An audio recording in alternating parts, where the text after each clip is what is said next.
wababonye se koko uri kureba nde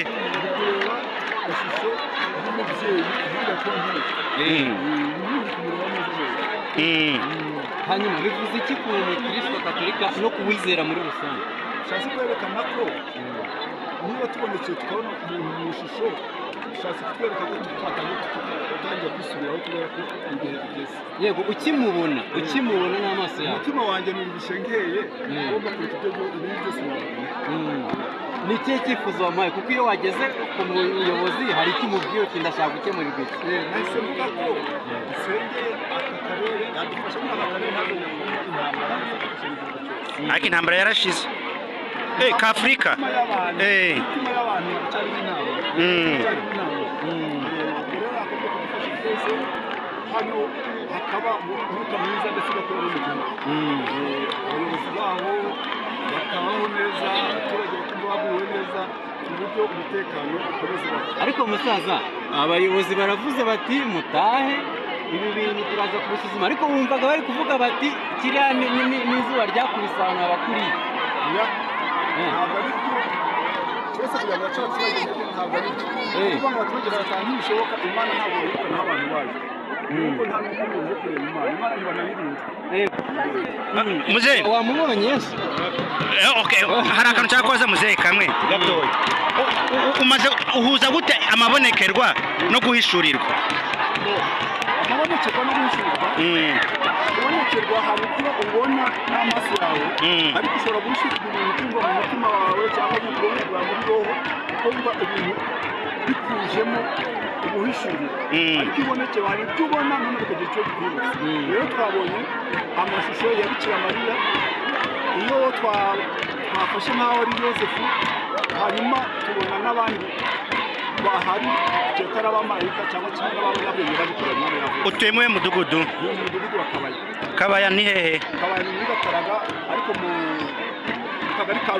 kagari ka Rubindi santara ya Mukingo tugushimira urakoze cyane hano rero igitaramo kiranditse abaturage nubwo babwiye gutaha ntibari kubikozwa bamwe bati turimo turamureba n'izisa n'uwo muri kumureba muri kumureba arihe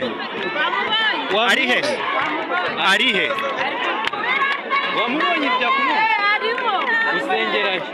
usengera Katolike ntubibona aha ngaho tuganize abayobozi baravuze bati n'abantu ngo mutahe kiriya murabona ni igiti izuba rishobora kuba ryarakubise cyangwa imvura hagahinduka kuri wese kari umuntu kandi afite amasara abiri mu maso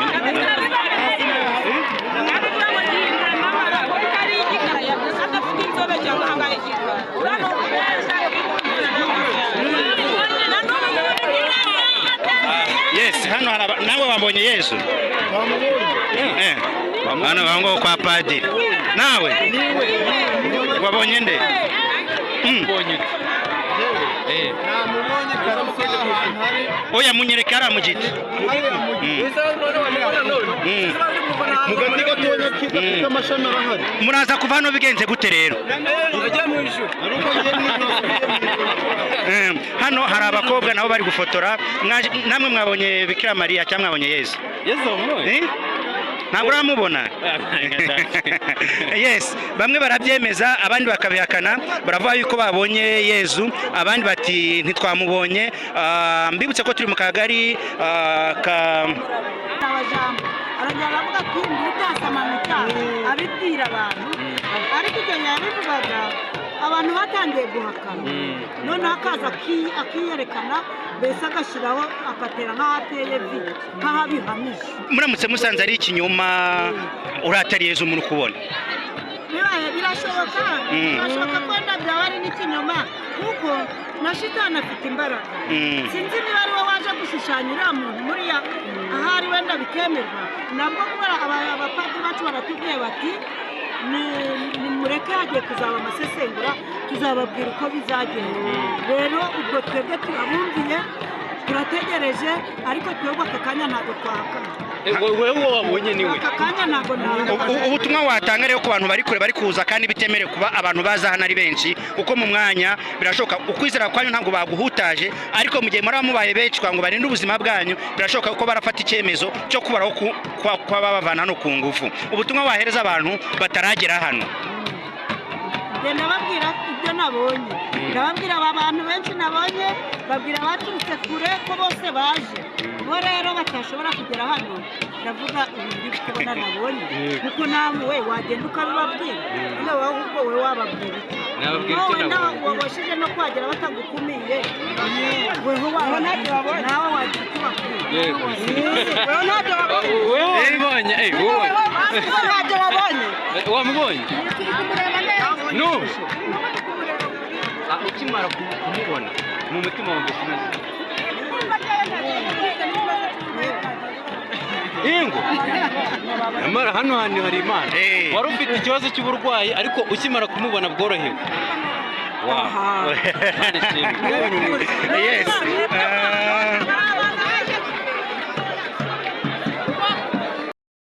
watoranyira utubwira amazina yawe bakwita yego mama witwa Bagore Marshaka. hano ngo habereye ibonekerwa nawe wabonye Yesu cyangwa Bikira Mariya Nabonye Yesu na Bikira Mariya. wababoneye rimwe ese ko hari abari kuvuga ko batabibonye Buri wese ni ukwemera kwinjira mu Rwanda. wamubonye ameze ate Ubonye ari umubyeyi w'ubutane. hari abari kuvuga ko bamubonye mu buryo bubiri bakavuga ngo hari ubwo bamubonye ameze nk'ugiye guhazwa abandi bakavuga ko bamubonye ateruye Yesu Je mbonye asigatiye nk'umwana Yesu. uti ubonye asigatiye nk'umwana Yesu ese ko kuri kumurebera mu kiye giti hano hari ibiti byinshi cyane dutungira agatoki Kumurebera muri ya foto y'umusazira y'umubyeyi wa ugeze hano wari uturutse he rero mu murenge wa Busogo wabimenye ryari yuko ubu ngubu ninde waraye hano wageze ryari wabonye Yesu niwe uri kuza hari uwabonye Yesu Anje Yesu namubonye. naza tubwire Anje Yesu namubonye. wamubonye Ari kuri foto arimo abantu banga arimo hagati ari ruguru abandi babiri bari munsi ye hejuru ye ari ishusho ari umuroza ari umuco guri ko hamwe ari kumurika hari wawubonye se cyangwa uri kubibarira kwagera samwe wahageze samuwe nahageze samwe nabonye umuco nawubonye none se kudataha utegereje iki ngiye gutaha umuntu gushaka nagiye gutaha bigufashije iki kuba ubonye ishusho ya Bikira Mariya na Yesu arico mu mutima wanje numvise haruhutse uraruhutse niki wamubwiye niki wavuze ukigera imbere ya Yesu Yesu namubonye numva ndishimye cyane bikamubwira ati Yesu uzanyize kabisa njye ndi kuva mu mutima wanje atameze neza njye uzanyikirize kabisa akuyobore akubabarira ibyaha mama wabonye Yesu nawe wabonye Yesu cyane gutya katwanize bano bakecuru bahagaze hano tate namwe mwabonye Yesu Yesu wamubonye nawe ntamubona witwa nde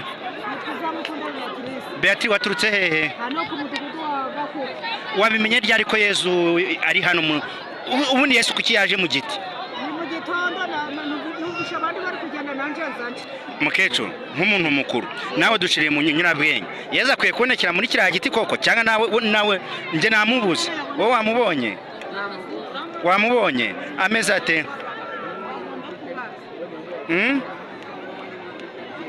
wamubonye mu giti ameze ate rero kubashe waturutse agana he ibi bivuze iki kuba bashe kubona Yesu cyangwa se Bikira Mariya bamwe bati ni Yesu abandi bati ni Bikira Mariya abandi bati ni Yosefu none ukamubonye mu giti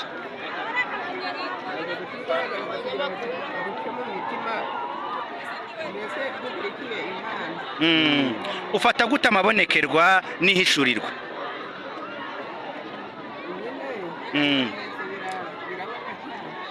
nawe ukabona ishusho y'Imana mbese mu maso yawe yabonetse mukecuru ukibona Bikira Mariya ari kumwe na Yesu ni iki mu mutima wawe mu mutima wawe wumvisha bimeze kuko twiga ijambo ry'Imana nyine tubwira muri Bibiliya nabonye ko biri kugaragara nyine mu ishusho yenda aribona arimo ni ikihe gitekerezo wahise ugira cyangwa icyifuzo wahise umuha kuko urumva niba yaje ntabwo yagombaga kugenda ngo usige mwaramasa oya nyine mu mutima nyine heze mbona ibya Bibiliya byose byarasohoye mbese umutima urashesha uko gurushaho usoma Bibiliya ibonekerwa ry'ikibeho uriziho ikibeho ndaryumvaga usengera he usengera he umudivendezi ku munsi wa karindwi ariko nta mukecuru none wamubonye namubonye hari ibya Bibiliya hari icya Bibiliya cyasigaye hari umuntu watubwiye ngo ari kureba hariya ntamubone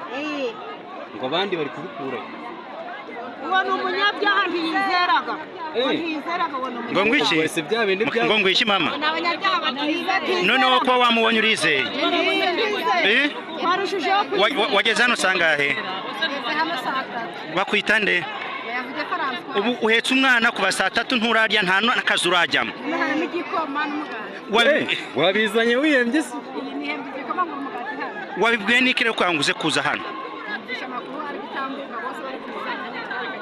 usengera aha niwe nawe bari mu bintu byawe ibonekerwa rya hano urihuza gute n'iryabereye ikibeho bijya gusa hari kwibazwa ese tujyanye hariya wamutwereka uwo Bikira Mariya na Yezu yes turacyari mu murenge wa Gataraga aho bavuga yuko habereye ibonekerwa rya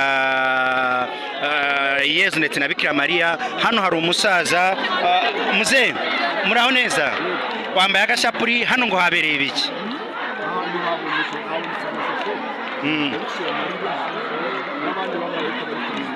urabanza tubwira usengera n'ubwo wambaye wababonye se koko uri kureba nde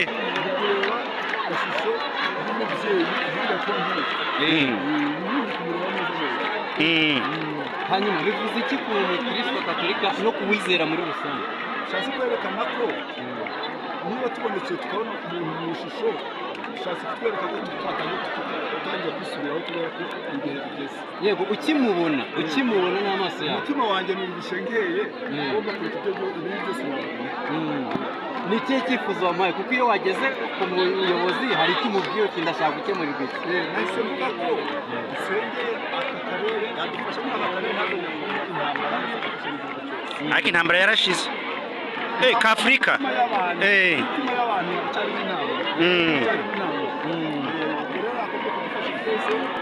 hano hakaba umwuka mwiza ndetse ugakorera mu gihugu abayobozi baho bakabaho neza abaturage bakumva baguwe neza ku buryo umutekano ukomeza ariko musaza abayobozi baravuze bati mutahe ibi bintu turaza kubisuzuma ariko wumvaga bari kuvuga bati kiriya n'izuba ryakubise ahantu abakuriye ntabwo ari byo twese kugira ngo abaturage ntabwo ari byo kuvuga ngo abaturage barataha ntibishoboka imana ntabwo yirukana abantu bayo nuko nta n'umuntu uje kureba imana ntibanayirinda muzehe wamubonye yesu hari akantu cyangwa koza muzehe kamwe gatoya umaze uhuza gute amabonekerwa no guhishurirwa amabonekerwa no guhishurirwa kubonekerwa hari kuba ubona n'amaso yawe ariko ushobora guhishurirwa ibintu ukumva mu mutima wawe cyangwa mu bwonko bwawe muri roho ukumva ibintu bikujemo ubuhishuriro ariko ibonekera hari ibyo ubona none bikagira icyo bibwira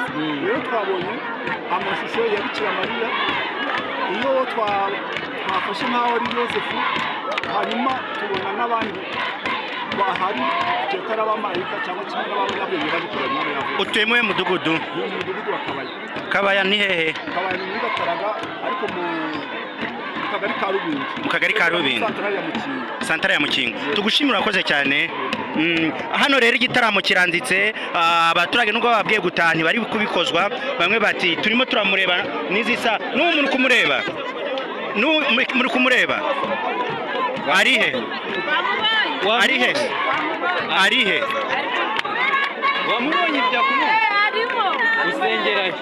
usengera katolike ntubibona aha ngaho tuganiriza abayobozi baravuze bati mw'abantu mwe mutahe kiriya murabona ni igiti izuba rishobora kuba ryarakubise cyangwa imvura hagahinduka kuri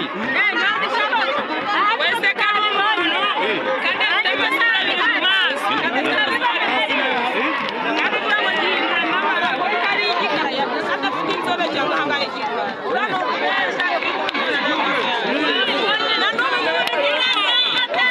Yes, hano nawe wabonye Yesu? Hano bango kwa padiri. Nawe? Wabonye nde? mbonye Oya munyereka ara mu giti. mugati gatonya kidafite amashami arahari. Muraza kuva hano bigenze gute rero? Hano hari abakobwa nabo bari gufotora. Namwe mwabonye Bikira Mariya cyangwa mwabonye Yesu? Yesu wamubonye? Ntabwo uramubona? Yes, bamwe barabyemeza abandi bakabihakana, baravuga yuko babonye Yesu, abandi bati ntitwamubonye. Mbibutse ko turi mu kagari ka Murago mu murenge wa Gataraga.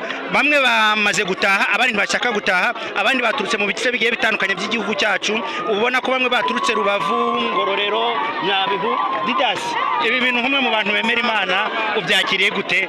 Ni ibintu wakiriye gute kuri wowe? Hari abantu utabonye rero baturutse Burera. Actually icyo bivuze bigaragaza ishusho y'imyemerere y'umwihariko mu Banyarwanda. Bigaragara Abanyarwanda umubare munini wemera Imana nk'uko tubibona. Ikindi gitangaje ntabwo hari abayoboke b'idini Katolika gusa, hari uwo tuganiye mu kanya wumvaga ni umudivantiste umunsi wa karindwi, hari abantu bo muri ADPR n'abana bagize iri bonekerwa bwa mbere, wumvishe ko ababyeyi babo umwe yahoze ari umupantekote. bivuze ko nta nubwo dukwiye kureba bya bintu by'amadini. Muri ADPR hasanzwe habaho ubuhanuzi, kubonekerwa no guhishurirwa. Wowe nk'umusesenguzi, ibintu byabereye hano kuba byanyuze muri karakana kangana kuriya, imbaga y'abantu ingana gutya bakaba bari kuri iki kibuga cya Rwinzovu, ni ibintu wakiriye gute? Actually Bibiliya ivuga ko Yesu yatangiye umurimo afite imyaka 12. None bana bafite imyaka 8. None Yesu yaravuze ngo mureke abana bato basange ko ari n'abavuze ngo abashaka kuba bakuru babanze babe nk'abana bato. Kuko abana bato ari urugero rwiza rwo kunyuzamo ubutumwa kandi bukagera kure. Cya kabiri, amakuru ari hano avuga ko abandi bamubonye ni abagore mbere y'abagabo, kandi na Yesu azuka abamubonye bwa mbere bari abagore. Bivuze ngo hari inzira Yesu cyangwa Imana igomba kunyuzamo kugira ngo ubutumwa bugere kure. Ikindi abagabo bakunda kugira ibanga, Yesu abiyeretse bishobora kutagera kure. Reka twinjire ahandi si gitaramo, nge singemera yuko iri nkuko bamaze kudusobanura ngo padiri azabikurikirana. Wakwibaza ngo aba baturage barava hano batahe gute, barava hano batahe bigenze gute, dore ko bamwe batangiye guhamiriza ngo nibihe ibintu byiza mwaboneye hano kubyo kibiri gutuma mubyina. Twiganirire. Reka da.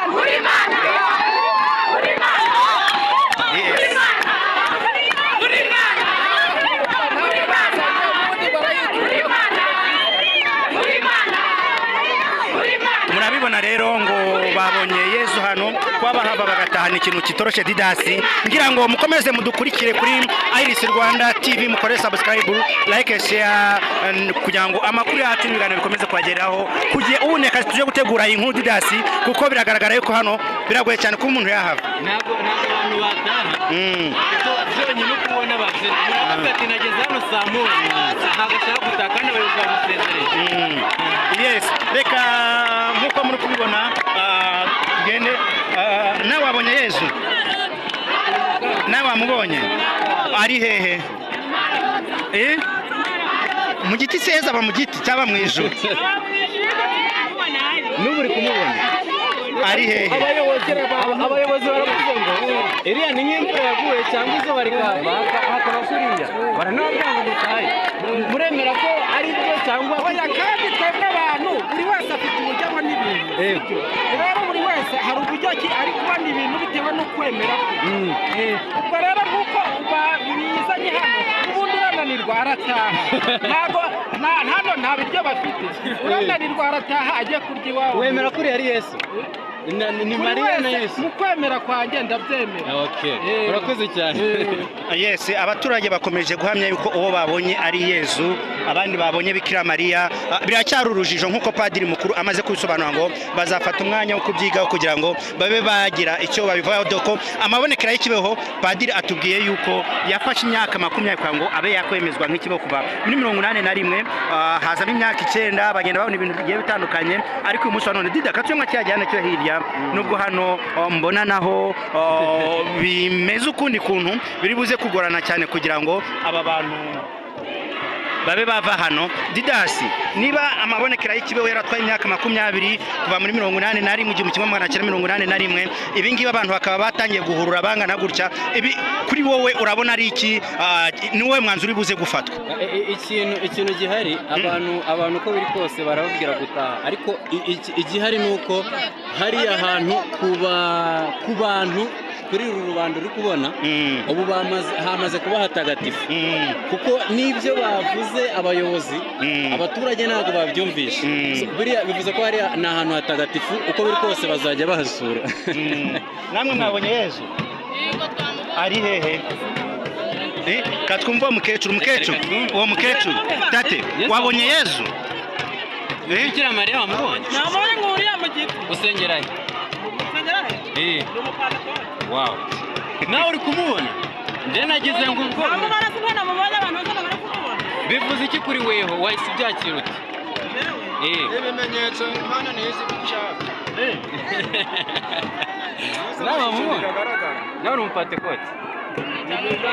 Katwibarize mukecuru, niba uzi icyo bita amabonekera, uri mukuru, uzi muri ibonekera ryabonetse ikibeho, ubu ngubu hano bishatse kuvuga iki kuri wowe? Bishatse kuvuga ko umubyeyi na Yesu iteka ryose kandi ashatse kwigaragariza abantu cyane ko kwemera gusigaye kwarabaye gukeye, nta kwemera kugira.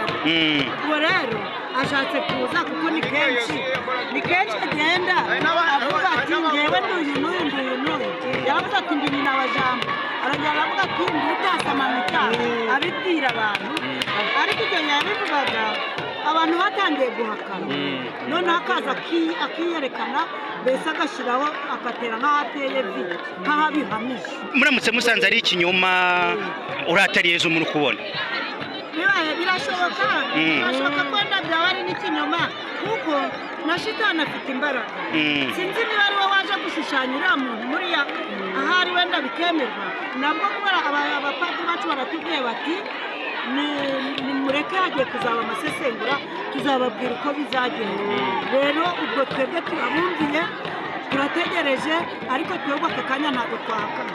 Wewe wabonye niwe? Aka kanya ntabwo nahakana. Ubutumwa watanga rero ku bantu bari kure bari kuza kandi bitemerewe kuba abantu baza hano ari benshi, uko mu mwanya birashoboka ukwizera kwanyu ntabwo baguhutaje, ariko mu gihe muri mubaye benshi ngo barinde ubuzima bwanyu, birashoboka ko barafata icyemezo cyo kubaraho kwa babavana no ku ngufu. Ubutumwa wahereza abantu bataragera hano? Ndababwira ibyo nabonye, ndababwira aba bantu benshi nabonye, babwira abaturutse kure ko bose baje, bo rero batashobora kugera hano. Ndavuga ibintu kubona nabonye, kuko nawe wagenda ukabibabwira, nawe ahubwo we wababwira iki? Wabashije no kwagera batagukumiye, weho nawe wagira icyo bakubwira. Weho ntabyo wabonye? Ntabyo wabonye? Wamubonye? N'ubu ukimara kumubona mu mutima wawe ukomeze ingo nyamara hano hantu hari Imana. Wari ufite ikibazo cy'uburwayi, ariko ukimara kumubona bworohewe. Yes.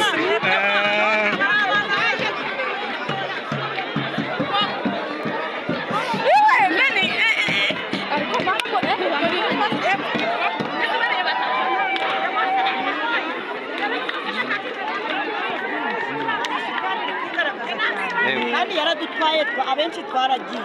Rero ngewe nakomeza ko ari Imana yaje kugira ngo ihari, kandi irahari akomeje kudukiza. Murakoze cyane. Yes, yaba Didasi wabonye umunyamabanga mukuru wa Musenyeri Vincent Harerimana ari hariya, yaba padiri mukuru wa paruwasi ya Busogo ari hariya, yaba meya w'akarere ka Musanze arahari, abayobozi b'inzego zigiye zitandukanye bose z'umutekano, umuyobozi Letona Koloneli, abamajoro, abakapiteni bari hano. Ubona ko umutekano urarinzwe, nta muntu kwegera kiriya giti nk'uko byari bimeze bwa mbere. Hano hari umusaza witwariye agakoni. Muzehe nawe wamubonye? Gusa amaso yawe aracyari kureba? Njye nababonye. Wamubonye? Nababonye haradoze kubareba buno kano kanya hariya ndi kubareba. Ndi kumubona hariya. Noneho Bikira Mariya ameze gutya. Hagarara utubwire. Ijyayo padiri kigameze gutya. Bivuze iki kuri wowe? Wumvishe umeze utumaze kumubona? Numvise nishimye cyane. Bose ntabwo uko nabivuga. Ariko abapinzi bari gupinga ngo ntawe ariko ndi kumubona. Nanjye ndi kumubona ariko ntabwo namubonye. Mu kanya abayobozi baravuze ngo bishobora kuba ari nk'izuba ryavuye cyangwa ntabwo arimo hano. mama ko babasezereye mukamutarataha biragenda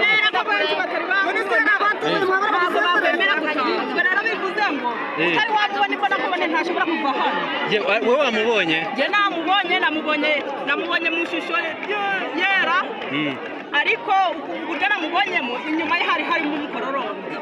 Asa gute? Namubonye mu ishusho y'umweru. Usengera Twagiye nawe wabonye kuri Yezu kuri kwiruka bakwita Maze ndakubwira. waturutse hehe? Ku murenge wa Busogo. Nawe wamubonye? Ari hese mujeni nkawe nawe ufite amaso atareba? waturutse ku murenge wa Busogo? Ukimara kumubona wumvishe umeze ute mu mutima?